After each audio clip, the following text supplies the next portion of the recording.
ಇವತ್ತು ಎಲ್ಲರೂ ಕೂಡ ನೋಡಿ ತುಂಬಾನೇ ಖುಷಿ ಪಡುತ್ತಾರೆ. ಯಾಕೆಂದ್ರೆ ಬಾಳು ಬೆಳಗುಂದಿ ಮಹಾರಾಷ್ಟ್ರ ಅವರ ಒಂದು ಅಭಿನಯ ಅಷ್ಟೊಂದು ಚೆನ್ನಾಗಿ ಮೂಡಿ ಬಂದಿದೆ.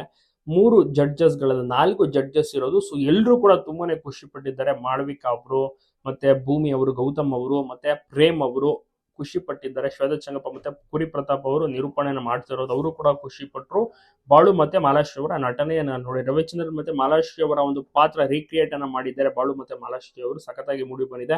ಉತ್ತರ ಕರ್ನಾಟಕದ ಪ್ರತಿಭೆ ಹಾವೇರಿ, ಬಾಗಲಕೋಟೆ, ಬಿಜಾಪುರ, ಹುಬ್ಬಳ್ಳಿ, ಧಾರವಾಡ, ಎಲ್ಲ ಬೆಳಗಾವಿ ಆಗಿರ್ಬೋದು, ಎಲ್ಲಾ ಕಡೆ ಜನರು ಕೂಡ ಇವ್ರನ್ನ ನೋಡಿ ತುಂಬಾನೇ ಖುಷಿ ಪಡ್ತಾರೆ. ಕಡೆ ಎಲ್ಲ ಇವರು ತುಂಬಾನೇ ಫೇಮಸ್.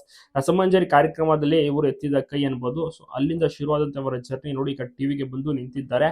ಇಲ್ಲೂ ಕೂಡ ಅಷ್ಟೇ ಅನೇಕ ರೀತಿಯಲ್ಲೂ ಕೂಡ ಇವರಿಗೆ ಸಪೋರ್ಟ್ ಸಿಗ್ತದೆ. ಯಾಕಂದ್ರೆ ಕ್ಯಾಮ್ರಾ ಎಲ್ಲವೂ ಕೂಡ ಫಸ್ಟ್ ಟೈಮ್ ಮಾಲಾಶ್ರೀ ಅವರಿಗೆ. ಬಾಳು ಅವರು ಸಣ್ಣ ಪುಟ್ಟ ಕ್ಯಾಮ್ರಾದಲ್ಲಿ ವಿಡಿಯೋ ಸಾಂಗ್, ಆಲ್ಬಮ್ ಸಾಂಗ್ ಎಲ್ಲ ಮಾಡಿಸಿದ್ರು. ಬಟ್ ಇಷ್ಟು ದೊಡ್ಡ ಕ್ಯಾಮ್ರಾ ಮತ್ತೆ ಜಡ್ಜಸ್ ಗಳು ಇರ್ತಾರೆ, ಅವ್ರಿಗೆ ಇಂಪ್ರೆಸ್ ಮಾಡ್ಬೇಕಲ್ಲ, ಅವ್ರು ಮಾರ್ಕ್ಸ್ ಅನ್ನ ನೀಡ್ತಾರೆ. ಸೊ ಅದು ಮೇನ್ ಪ್ಲಸ್ ಪಾಯಿಂಟ್ ಆಗಿರುತ್ತೆ. ರಿಹರ್ಸಲ್ಸ್ ಗಳನ್ನೆಲ್ಲ ಮಾಡಿರ್ತಾರೆ. ಈಗ ಸ್ಟೇಜ್ ಜೊತೆ ಪರ್ಫಾರ್ಮೆನ್ಸ್ ಅನ್ನು ನೀಡಿದ್ದಾರೆ. ಇವತ್ತು ಮತ್ತೆ ನಾಳೆ ವೀಕೆಂಡ್ ತುಂಬಾ ಚೆನ್ನಾಗಿ ಬರುತ್ತೆ. ಎಲ್ಲರೂ ಕೂಡ ನೋಡಿ ಎಂಜಾಯ್ ಮಾಡಬಹುದು. ತಪ್ಪದೆ ಇಷ್ಟ ಆಗೋದು ಗ್ಯಾರಂಟಿ ಅಂತ ಪ್ರತಿಯೊಬ್ಬರು ಸಹ ನಂಬಿದ್ದಾರೆ.